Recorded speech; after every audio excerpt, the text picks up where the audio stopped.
Hello बच्चों, आज का हमारा नेक्स्ट टॉपिक क्या है? विद्युत धारा मतलब इलेक्ट्रिक करंट। तो हमने अपने पिछले वीडियो में क्या पढ़ा है? प्रकाश का अपवर्तन। तो आज हमारा नेक्स्ट वीडियो में क्या है? आज का टॉपिक है विद्युत धारा, इलेक्ट्रिक करंट। तो हम लोग जानते हैं विद्युत धारा के बारे में। सबसे पहले इसकी परिभाषा। तो किसी भी चीज का अचानक फ्लो हो जाना, किसी भी चीज का अचानक फ्लो हो जाना विद्युत धारा कहलाता है। ठीक है भैया। तो इसकी दूसरी परिभाषा एक है कि इलेक्ट्रॉन का प्रत्येक क्षण इलेक्ट्रॉन का प्रत्येक क्षण प्रवाहित होने की क्रिया को वैद्युत धारा कहते हैं। ठीक है भैया। तो एक वैद्युत धारा की परिभाषा तो हो गई कि किसी भी वस्तु का अचानक फ्लो हो जाना वैद्युत धारा कहलाता है। और 1 एम्पियर धारा, 1 एम्पियर बराबर 625 0 1 2 3 1 2 3 1 2 3। तो लगभग कितना होता है 1 एम्पियर बराबर? 6.25 गुणे 10 की पावर 18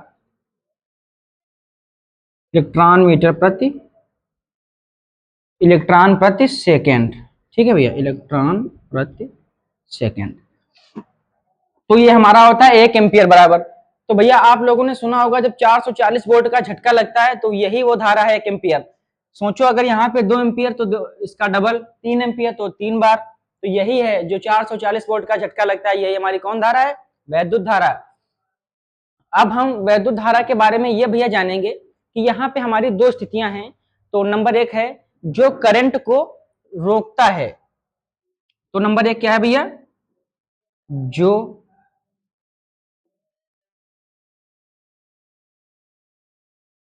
करंट को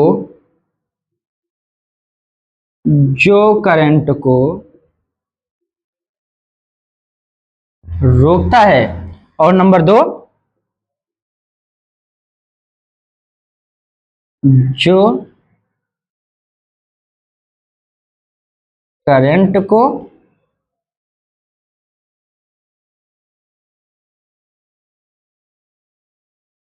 भेजता है। तो भैया जो करंट को रोकता है उसे हम लोग क्या कहते हैं? प्रतिरोध। जो करंट को रोकता है उसे हम लोग क्या कहते हैं? प्रतिरोध। और जो करंट को भेजता है उसे हम लोग क्या कहते हैं? वोल्टेज। वोल्टेज। जैसे आप लोगों ने सुना होगा कि घर में लगभग 220 वोल्ट ही करंट आता है। ठीक है भैया। तो वैसे ही जब हमको करंट को रोकना होता है तब प्रतिरोध का यूज करते हैं, और जब करंट को भेजना होता है तब वोल्टेज का यूज करते हैं। जब दो लोग आपस में झगड़ा करते हैं, ठीक है भैया, जब दो लोग आपस में झगड़ा करते हैं तो पड़ोसी मजा लेता है।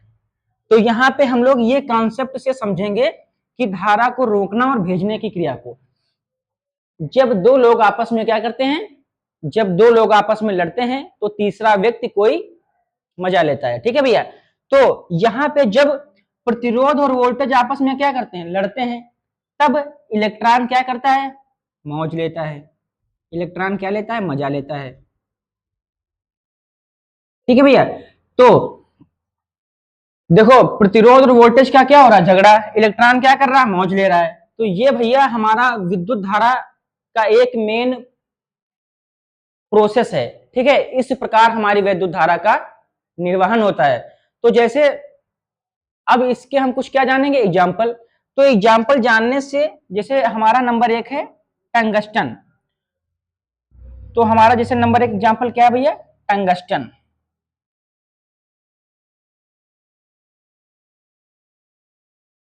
तो हमारा टंगस्टन के बारे में हम लोग जानेंगे। तो भैया टंगस्टन, टंगस्टन का काम होता है गुस्सा होना। क्या होता है? गुस्सा होना। जब टंगस्टन का काम होता है गुस्सा होना, यानी कि लाल होना, यानी कि लाल होना। तो जब टंगस्टन गुस्सा होता है, जब इसमें विद्युत धारा प्रवाहित की जाती है तब ये क्या होता है? गुस्सा, मतलब ये लाल हो जाता है। इसीलिए जब हम लोग घर में बल्ब का यूज करते हैं, उसमें धातु का फिलामेंट जो होता है काहे का बना होता है भैया? टंगस्टन का। जब उसमें विद्युत धारा प्रवाहित होती है तब वह क्या होता है? गुस्सा हो जाता है, अर्थात लाल हो जाता है, अर्थात जलने लगता है। ठीक है भैया, तो ये हमारा इसका एग्जाम्पल क्या हुआ? टंगस्टन। और नंबर 2, जैसे नंबर 2 नाइक्रोम का तार।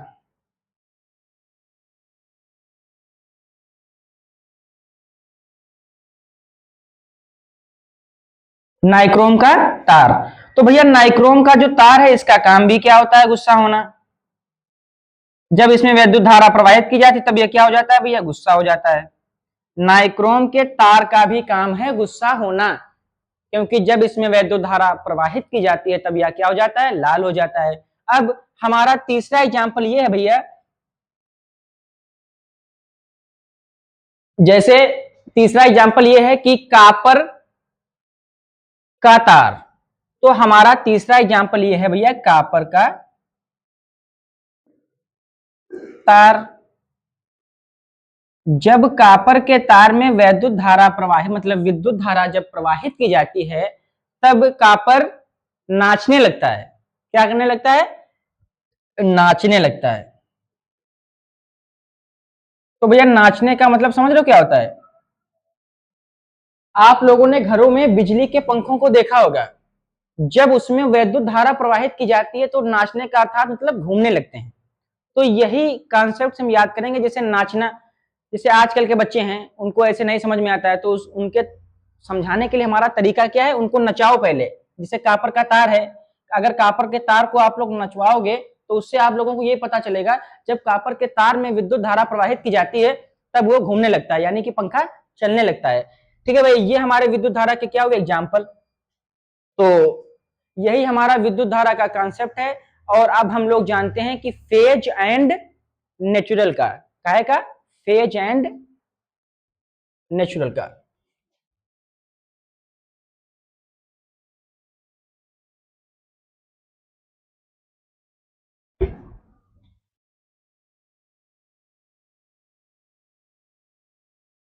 अब हमारा भैया वही विद्युत धारा में एक नेक्स्ट टॉपिक क्या है? Phase and natural. Phase and natural क्या है? Phase and natural.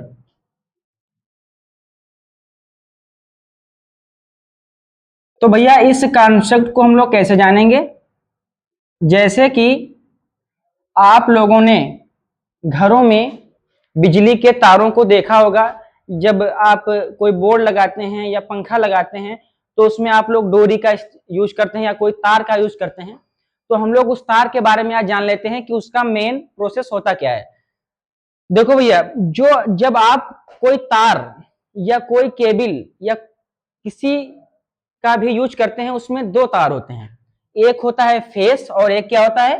न्यूट्रल। ठीक है, तो हम लोग ये जानेंगे कि दोनों तारों में धारा तो बहती नहीं है। जैसे आप लोगों को पता होगा कि इस तार को बोला जाता है जिंदा तार। क्या बोला जाता है भैया? इस तार को बोला जाता है जिंदा तार। जिंदा तार का मतलब धारा प्रवाहित होना। और नेचुरल को क्या बोला जाता है भैया? ठंडा तार, मतलब धारा प्रवाहित ना होना। धारा प्रवाहित तो होती है लेकिन कंस्ट्रक्ट ये यहाँ जिंदा तार का मतलब इसमें धारा प्रवाहित होना और ठंडा तार। तो अब हम लोग ये जानेंगे भैया, जैसे मान लीजिए कि कोई हमारे पास में दो तार है। नंबर एक कौन? फेस। फेस और नंबर दो न्यूट्रल। मान लीजिए हमारे पास में यहाँ दो तार हैं। नंबर दो न्यूट्रल। अब मान लीजिए कि यहाँ पे हमारा कोई एक उपकरण लगा है, जैसे फ्रिज, कूलर, वॉशिंग मशीन, कुछ भी लगा दीजिए। ठीक है, तो हम लोग मान लीजिए हम यहाँ पे लगाते हैं फ्रिज लगा देते हैं। ठीक है, तो जैसे फेस वाले तार में धारा, मान लो कि धारा यहां से प्रवाहित हुई, कहां से? फेज वाले तार से धारा प्रवाहित हुई और यहां से लौटकर फिर वापस चली गई। और यहाँ पे जो हमने उपकरण लगाया है वो क्या है? चल रहा है। तो फेज वाले से धारा आ रही है, मतलब जो विद्युत धारा है वो फेज वाले से आ रही है, और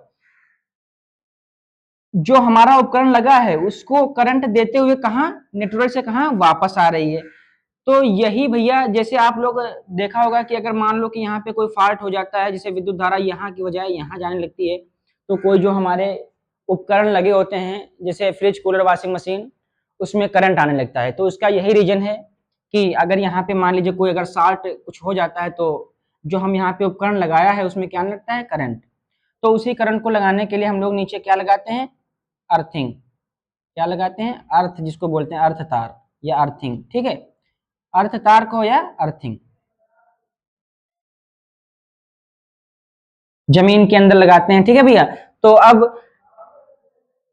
अगर यहां से बजाय कहां धारा इधर प्रवाहित होने लगे, तो फेस तार का मतलब होता है धारा प्रवाहित होना, और न्यूट्रल का धारा को, धारा इसमें भी प्रवाहित हो, लेकिन धारा आती कहां से, फेस वाले तार से, और जो हमारा उपकरण लगा है वहां उसको मतलब इलेक्ट्रिक देते हुए कहां जाती है, न्यूट्रल से निकल जाती है। मतलब यही प्रक्रिया का प्रोसेस चलता रहता है, ठीक है भैया। जैसे मान लीजिए कि आप लोगों ने लाइन देखी होगी, उस पर कोई कौवा या कोई बैठता है, तो जैसे मान लीजिए यहाँ फेस वाले तार पे कोई बैठा है पक्षी, ठीक है, जैसे इस पे बैठा है, मान लो कोई पंछी बैठा है या कौवा, कुछ भी, कोई पक्षी या कौवा बैठा है, जब तक कि वो इस वाले तार पे बैठा है उसके करंट नहीं लगेगा। अगर मान लीजिए कि उसके पंख इस वाले तार से लड़ने लगे, तब उसकी क्या हो जाएगी, मृत्यु हो जाएगी। क्योंकि इसका मेन रीजन ये है कि जब फेस वाले से कोई वैद्युत धारा आ रही है, क्या आ रही है, यहां से मान लो विद्युत धारा या वैद्युत धारा, यहां से मान लो कोई एक वैद्युत धारा आ रही है, और फेस वाले तार से होते हुए जो उपकरण लगा है उसको देते हुए कहा, नेटवर्क से बाहर जा रही है। तो इसका यही कारण होता है फेस एंड नेटवर्क का।